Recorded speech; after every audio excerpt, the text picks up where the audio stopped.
So our first speaker is John Wakeley from Harvard. And I just thought I'd add a little personal comment here, not with respect to John, but about sort of the development of the field, which is relevant to what he's going to talk about now. Because back in the 1980s, when Marty Kreitman's first data set came out, there was a lot of excitement amongst us that were interested in measuring selection on single genes, because this introduced the idea of a genealogical context that we could look at selection in. And there were two, obstacles to sort of pursuing this. One was whether, a lot of students are not aware of this. It took Marty Kreitman 2 years to clone and sequence his 11 copies, and this was a major obstacle, and no one was really interested in following up on that type of effort. Another problem was there was no real theory with how we're going to deal with this type of data, sort of a retrospective theory that was data-oriented. And that all changed with PCR first coming in and allowing the sort of rapid sequence of lots of copies, just really sort of kicked the door open. And then, although Kingman had sort of introduced the idea of coalescent theory in 1982, it really didn't take off until the sequence data prompted the development of the theory in much more detail. And John Wakeley has been really instrumental in the last recent number of years in developing this theory, probably the most important person. So the title of his talk is Natural Selection Coalescence Theory. Great. Thanks, Walt. All right. It's been really fantastic to hear the talk so far today, and I'm really happy to be able to speak to you a little bit about coalescent theory and natural selection. I will say a little bit about Darwin, but I think a lot of what goes on today in molecular population genetics deals with things of which Darwin had no concept. For example, DNA sequences. So the connections might not be as clear or as direct as in some of the other talks. Excuse me. All right, I like to start many of my talks just reminding myself what I'm doing, and you too. So I study something called theoretical population genetics, and this is a field whose aim it is to understand broadly the forces that produce and maintain genetic variation within populations or species, and also promote divergence between populations or species.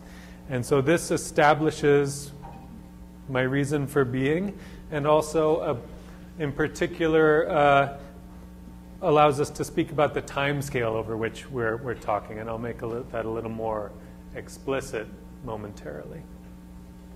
In theoretical population genetics, we use mathematical models and sometimes computer programs to study these problems. At the same time, there's always some data, maybe not actually in the particular project, but somewhere in the background there's some data and an idea that comes from observations of polymorphism, in particular in DNA sequences. And so this motivates us and to do work in coalescent theory. So I wanted to, this is kind of a busy slide, but I wanted to go quickly through some of the history of this field. And we when you took population genetics, you heard the story we always love to tell, which is a wonderful story of how population genetics essentially originates with Darwin. Darwin brought in the idea, which we hold dear, of variation among individuals within a species being crucial to evolution. This was really revolutionary, I think. In addition, the concept of natural selection and as a mechanism for evolution is obviously extremely important. And then there was this period of time between the origin and roughly the 1920s and 30s when Mendel's laws were rediscovered. We already heard some of this story earlier. And there was a period of time where people were really arguing about the relevance of Mendelian inheritance versus gradual evolution. And we all know that story, I think, between arguments between the so-called biometricians and Mendelians. And I would just like to point out something that I think most people probably know, but I love to point this out, that this controversy was solved or settled by a wonderful paper by R.A. Fisher, which appeared in 1918. And in that paper, Fisher took a model, which was now what we would call the multifactorial genetic model.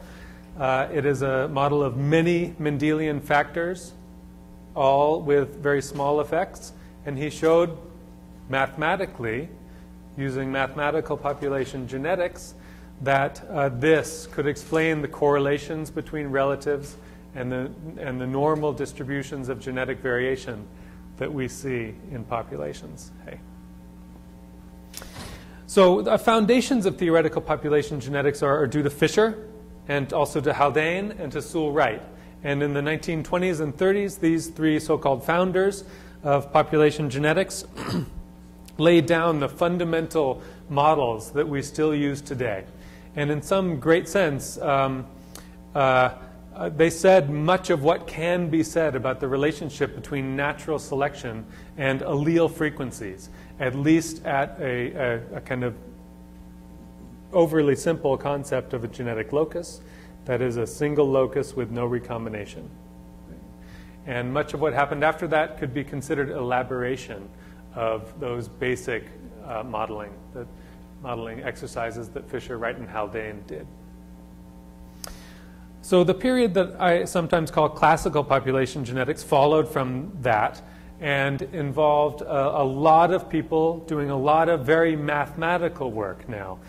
We heard earlier that there was essentially an absence of direct genetic data for many, many decades. And at the same time, theoretical population genetics chugged right along happily and produced a huge body of mathematical theory that we still tap into today. And the reason that it's useful is that Fisher and Haldane and Wright and Darwin identified the fundamental features of the evolutionary process that we now use to explain pretty much everything in evolution. And so using mathematics, you can work out many of the, without even having data, you can work out many of the properties of evolutionary systems based on first principles and mathematics. Some of the interesting developments during this time were Mallico. He was the first person to introduce the idea of tracing a sample of just two sequences or gene copies backwards in time, which is the fundamental part of what I'll talk about in a moment, the coalescent. And we've already heard about Kimura. Kimura's main contribution, in my mind, was the elaboration of the diffusion model in population genetics, providing the full solution of the stochastic behavior of gene frequencies over time in populations. Later, and very, very importantly, he was the proponent of the neutral theory of molecular evolution that we have already heard about today. Obviously, an extremely important development in population genetics and evolution. Then Walt just mentioned this word retrospective a few moments ago, and this is where we hit the time when we could generate sequence data or genetic data readily, and we're still living in this age. And at that time, the focus switched from forward time population genetics, that's the classical population genetics, to a retrospective view. Imagine taking a sample now and talking about the properties of the sample, but you do it using a retrospective approach, meaning that I will model now backwards in time the properties of the sample. All of this happens in the same models that Fisher, Wright, and Haldane were using, but it's different in approach. We start with today and a sample, and we go backwards in time. And this is a crucial development in population genetics because it focuses the modeling on something very relevant, the properties of a sample. It is the basis of statistical inference in population genetics to be able to make probabilistic statements about the properties of genetic variation in such a sample.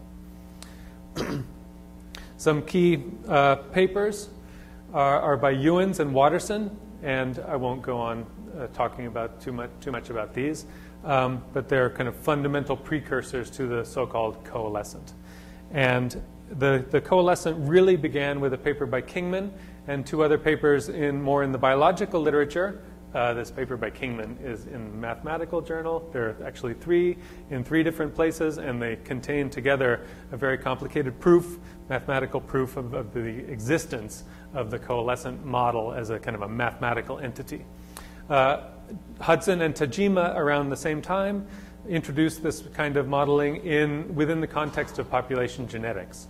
And they talked about many of the important features of genetic variation that we also study today.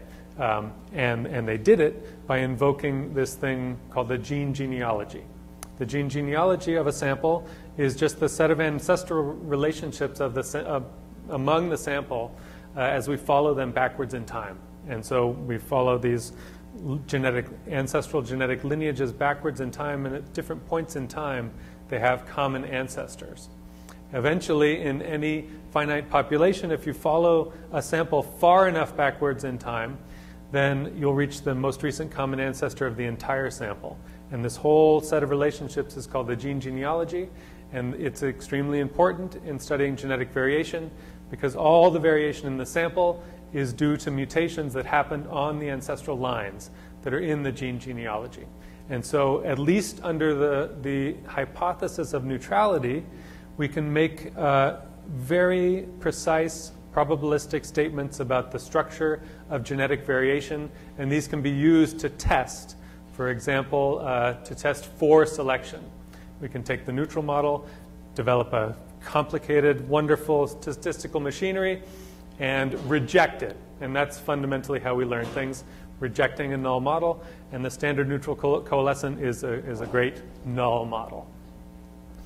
So I can spell. This is supposed to be funny.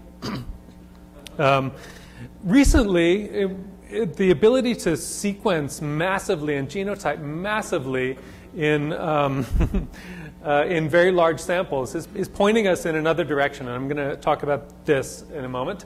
And it is apparent, becoming apparent, that natural selection is an extremely important force, much more so than we thought maybe 2 or 3 decades ago, in shaping genetic variation. And people are starting to really question the value of the neutral model, even as a null model. And I put apparently here because I think I wouldn't be surprised if many of the things that I talk about and maybe some of the stuff that Andy's going to say in a moment were completely overturned in the next few years. I don't know, maybe you have a different opinion. So I'll just put apparently there. But it seems like the pattern that's emerging from large genome scale studies is that natural selection, positive Darwinian selection, is actually extremely important in structuring genetic variation in many species. All right, this is what the coalescent looks like. I don't want to belabor this too much. You probably have seen pictures like this. This is the sample today, and these lines that go trace upward on the slide there, they represent these ancestral relationships that I was talking about. The standard neutral coalescent model is a very simple one. It has a particular distribution of so-called coalescence times in the tree. You can say explicitly what those are in many different genetical models. It's a random binary tree in the neutral case, which means that any line, any pair of lines are equally likely to be the ones that coalesce, that come together at any time in the past as we follow these things back. Mutations in the coalescent, we measure time in units of 2n generations.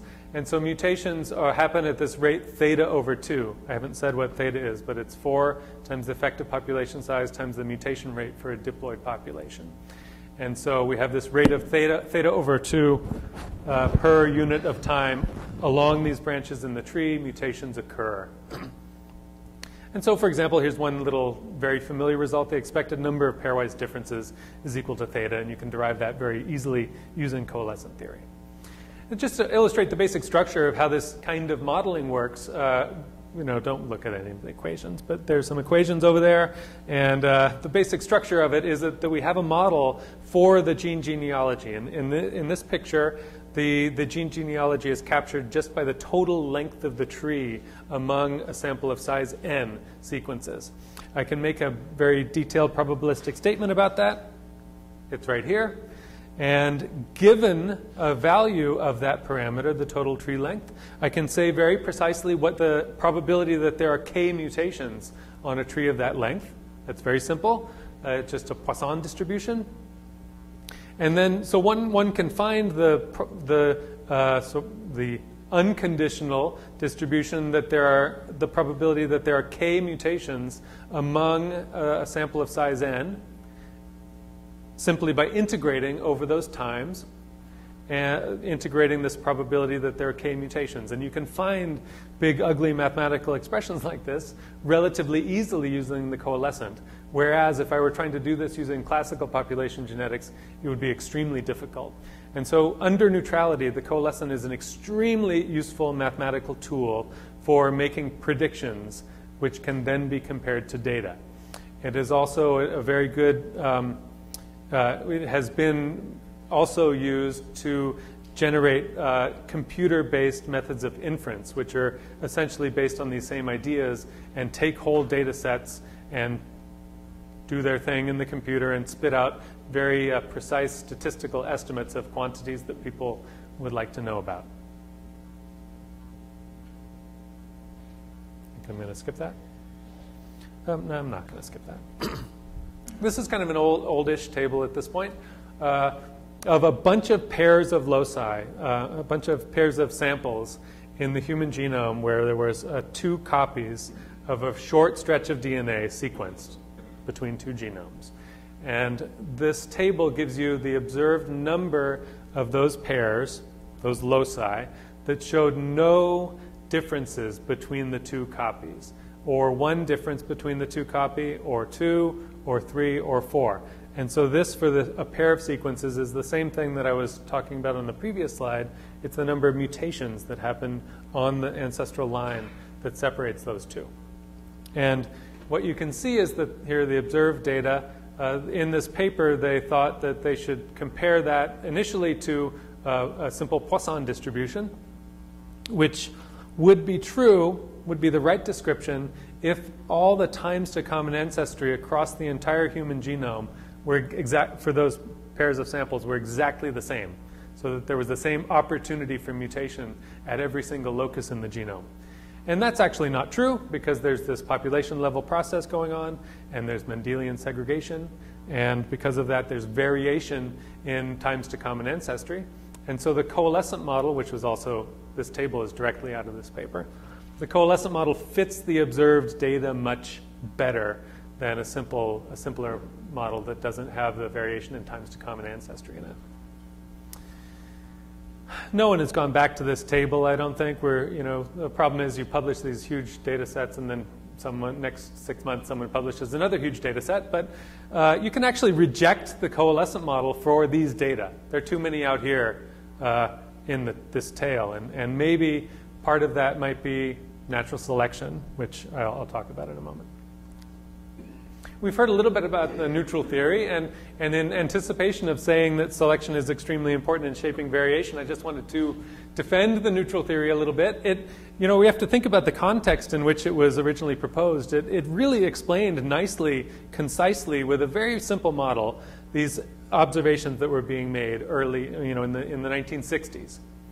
Particularly the constant accumulation, the molecular clock, for example, is explained very nicely with the neutral theory. Initial observations of genetic variation are also largely consistent with neutral predictions. The one thing that's extremely important within population genetics is the idea of using markers, genetic markers, to make inferences about things like migration rates, times to common ancestry, or changes in population size over time. And in order to do this most effectively, those markers should be neutral markers. And so this is a really excellent idea that we could use genetic variation to make inferences about the past. And it's not one that we should toss out, I don't think, when we start thinking about more prevalent natural selection. Of course, if we're interested in making inferences about natural selection, the appropriate null model in a statistical sense is the absence of natural selection. So the neutral model is crucial if we're going to proceed to study natural selection itself.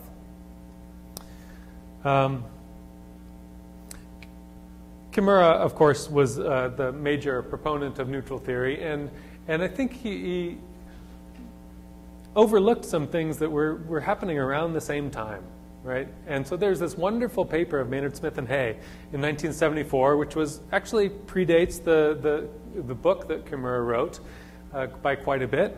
And it says right in the paper that if you have a selective sweep, then it's going to have such and such an effect on neutral variation at linked loci. And it's all right there in 1974.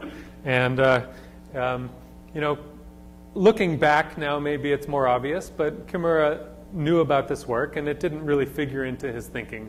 Instead, he said that positive selection really doesn't have much of an effect, even on divergence at the molecular level between species. And I think today we can safely say that there's a lot of evidence against the neutral model at that level.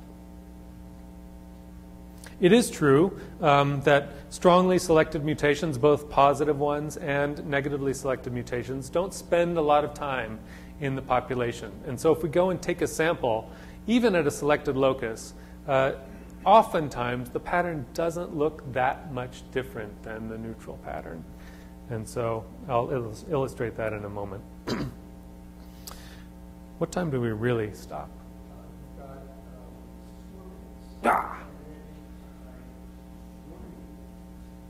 Oh, and then you warned me.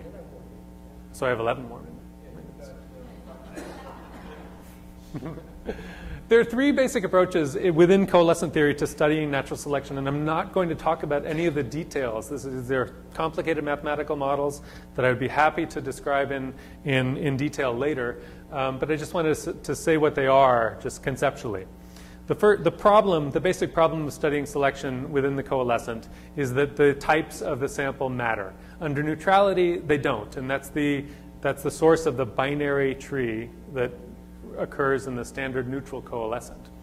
When the types matter, you don't have a binary tree. You have to keep track of allelic types, and it just messes everything up. And so there have been these three basic approaches. One of them is to actually condition on the allele frequencies in the population at the locus under selection. When you do that, and you say the trajectory was this, then you can use the standard neutral model with two subpopulations for two alleles, 3 for 3 alleles, and so on. And you can just port that over into your selection model and treat it essentially like a subdivided population. And that's what happens in a lot of modeling in population genetics when people are studying selection, starting with Hudson and Kaplan in the late 1980s. There's also this thing called the ancestral selection graph, which is a very different approach to the same problem of selection. The ancestral selection graph does not keep track of allele frequencies in the population. Instead, what it imagines is that you have taken a random sample with respect to allelic variation, even at the selected site.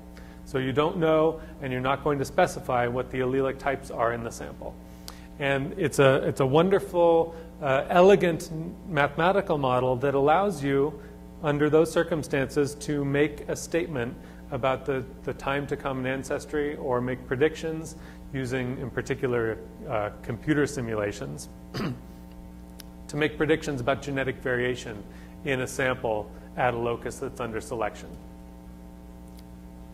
It's a very complicated model. It's very hard to get results out of, and not a whole lot has been done with it. But I think conceptually it's very nice. More recently, when people have started thinking about so-called recurrent selective sweeps, these would be sweeps that are happening across genomes relatively regularly and at such a rate that they are what is dominating the trajectories of alleles and also the coalescent process backward in time. And there's a couple of nice papers introducing new kinds of coalescent models that deal with recurrent selective sweeps, where instead of tracing things back neutrally, you trace them back to the last sweep, and the last sweep causes a bunch of ancestral lines to have a common ancestor. And then you go back a little farther, and there's the next sweep, and that happens again. And this is what is structuring the tree. And just to say briefly, the models that come out of that are very, very different than the Kingman model. They make very different predictions. They have a completely different, well, not completely, but they have a more general mathematical structure than the standard neutral coalescent. All right. I thought it would be interesting just to talk about a very simple model, very specifically, because I think we're losing track of this when we're studying selective sweeps nowadays, because people think about recurrent selective sweeps without really specifying the population level parameters in the way that I would like them to. And that is that there are selection coefficients, population sizes, and we already have these results from mathematical population genetics that we can appeal to. So just for understanding some results I'll talk about in a minute, let's think of a simple diploid population of size 10,000. These numbers were chosen to be roughly like some species. So this is roughly like our effective population size for humans. There are mutations in which the heterozygote has fitness 1 plus S relative to the double homozygote, and 2 mutants is worth 2S. So it's a very simple additive model of selection. I'll just think of a locus that has 2,000 sites and 1, and there's no recombination at all. One of the sites is positively selected.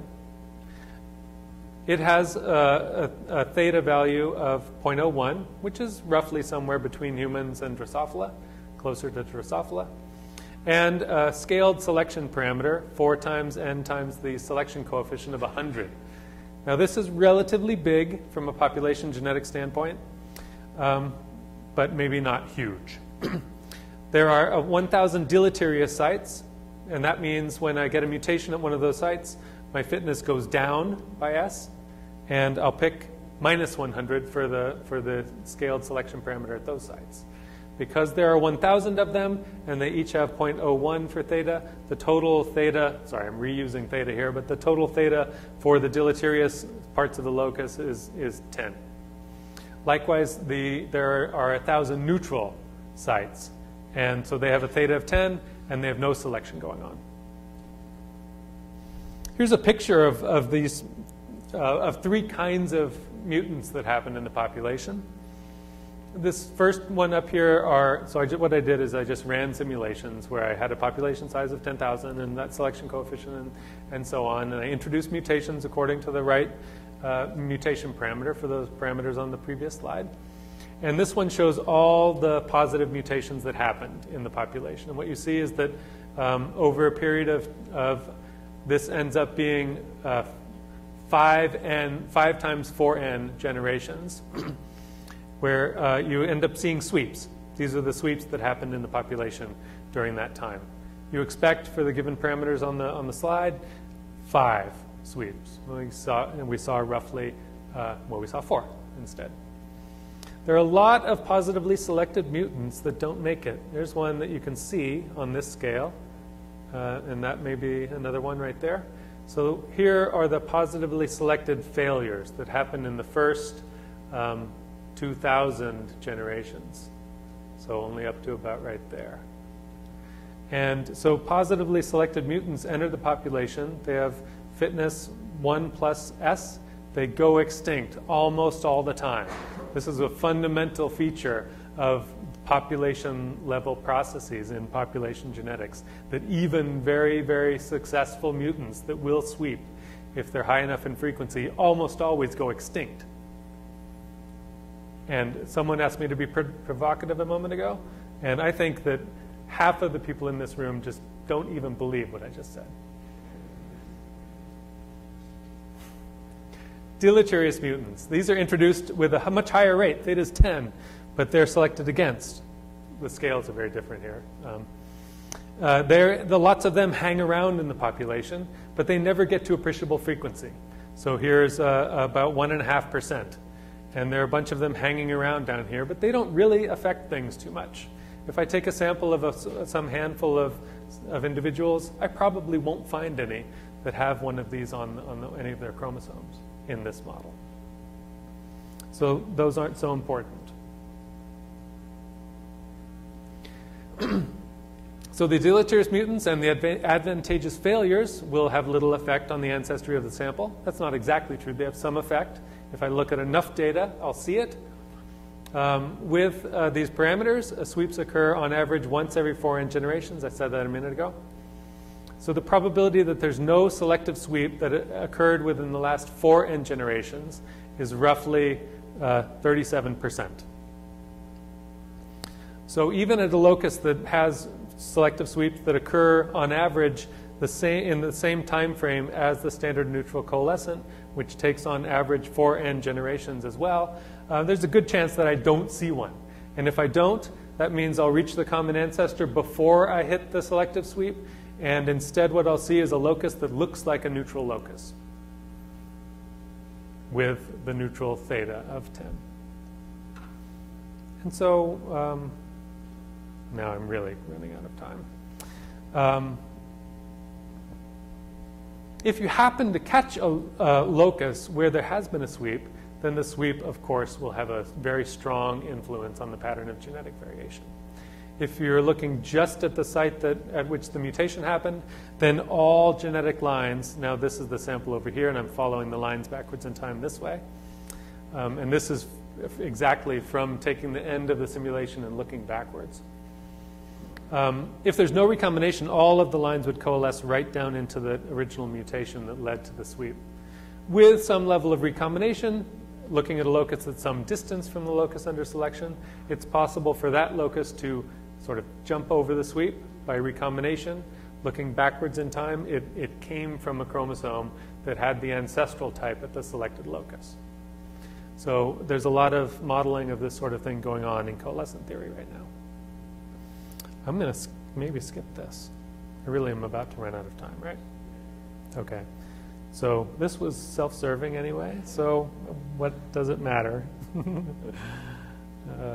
The punchline of that was that if you take a sample, I did some modeling of very strong purifying selection, and if you take a sample and condition on observing some number of a very bad allele in the sample, it's possible to make a simple mathematical statement about the process by which those bad alleles in the sample turn into good alleles as I follow them backwards in time. They coalesce and they mutate back into good alleles, and there's a nice mathematical description of that I found. So like I said in the beginning, there are a bunch of estimates now. For many of them come from Drosophila, but also from humans and other organisms that point toward very strong influence of selection. So here's a paper by McPherson et al. That was published last year. They estimated that sweeps occur at some site in the genome of Drosophila melanogaster about every this often times 4n generations. So very, very short on the coalescent time scale. So this would be explained if I had 1,300 of the loci that I described. So there are 1,300 genetic loci in the genome at which one site has that selective dynamic that I modeled. This gives you something to chew on while you're sitting here. Given that there's some modeling that shows that if a sweep doesn't happen within about 0.1 times 4n generations, it actually has a very small effect on genetic variation by some measures. And so if you look at that and talk about the expected number of loci for this estimate of McPherson, the expected number of loci that should show strong evidence of a recent selective sweep, it should be only about 133 loci in the Drosophila genome as I scan the entire thing. Again, assuming that the loci are that kind of fake one that I described. All right, so what happens? Or do we toss out the neutral model? Do we toss out coalescent theory? Well, clearly, new observations come in. We have to revamp the models to include them. And in particular, I think there's a lot of work to be done making coalescent models apply under selection. Now, under neutrality, the coalescent is extremely easy, and it's been elaborated into these nice statistical machines for making inferences from genetic data about things like migration rates and so on. But when I add selection, things become much harder. And I think there's going to be a lot of work in the next decade or two trying to deal with this problem. I think this problem of population genetics, of using neutral or markers, let's just call them genetic markers, to make inferences about things that have happened in the recent past is really one we should not toss out, even though we see that natural selection may be pervasive. So we kind of turn the question on its head and say, well, let's say I had some good models that were coalescent models with selection and other things. Now, how, with those knowing about selection, how do I estimate migration rates? Can I do it with the facility that I can do it under the neutral model, even though selection is operating? And I think there's some reason for optimism there because of the facts that I presented for these fake little loci, that a lot of the time, neutral processes will dominate the history. And so I think that would be an interesting area that I see development in coming in the future. Although I don't think anyone's working on it yet. And that's it. Thank you.